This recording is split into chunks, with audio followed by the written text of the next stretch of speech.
అమ్ముడుపోయిన రేవంత్ రెడ్డి ఆందోళనలో కాంగ్రెస్ సీనియర్ నేతలు.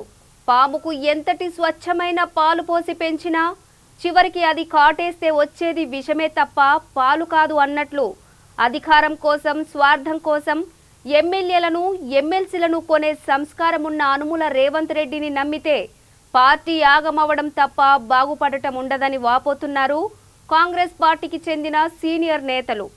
టీపీసీసీ చీఫ్గా పదవి బాధ్యతలు స్వీకరించిన అనుముల రేవంత్ రెడ్డి తమ పార్టీని బలోపేతం చేయకుండా ప్రత్యర్థి పార్టీ అయిన బీజేపీలో చేరిన మాజీ మంత్రి ఈటల రాజేందర్ కోసం పనిచేస్తున్నాడని వాపోతున్నారు. కాంగ్రెస్ పార్టీకి చెందిన సీనియర్ నేతలు అలా బాధపడటంలో వాస్తవం లేకపోలేదు.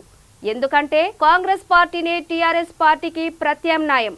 వచ్చే ఎన్నికల్లో తెలంగాణను ఇచ్చిన పార్టీ అయినా కాంగ్రెస్ను తెలంగాణ సమాజం తప్పకుండా దీవిస్తుందని చెప్పుకొస్తున్న ఆ పార్టీ శ్రేణులకు టీపీసీసీ చీఫ్గా ఉండే అనుముల రేవంత్ రెడ్డి వాళ్లకు దిమ్మ తిరిగే షాక్ ఇస్తున్నాడు.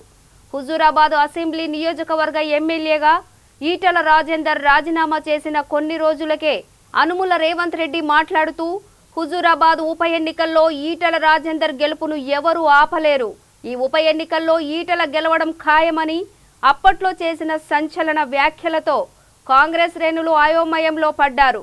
తాజాగా అధికార పార్టీ తరపున బరిలోకి దిగుతున్న గెల్లు శ్రీనివాస్ యాదవ్, బీజేపీ తరపున బరిలోకి దిగుతారని భావిస్తున్న మాజీ మంత్రి ఈటల రాజేందర్ తమను గెలిపించాలని హుజూరాబాద్ నియోజకవర్గంలో తమ శైలిలో ఎన్నికల ప్రచారం నిర్వహిస్తున్నారు. అయితే తామే ప్రత్యామ్నాయం, వచ్చే ఎన్నికల్లో మేమే అధికారం చేపడతామని బీరాలు పలుకుతున్న కాంగ్రెస్ పార్టీ తరపున మాత్రం ఇంతవరకు కనీసం అభ్యర్థి పేర్లను కూడా నామమాత్రంగా అయినా చెప్పలేదు. దీంతో అనుముల రేవంత్ రెడ్డి ఈటల రాజేందర్కు అమ్ముడుపోయారు. ఒక మాజీ ఎంపీ ద్వారా ఈ భారీ మొత్తాన్ని ఈటల రాజేందర్ అనుముల రేవంత్ రెడ్డికి అప్పజెప్పారు. అందుకే హుజూరాబాద్ ఉప ఎన్నికల్లో తమ పార్టీ అభ్యర్థిని నిలబెట్టలేదు అని ఆ పార్టీకి చెందిన సీనియర్ నేతలే గుసగుసలాడుకుంటున్నారు.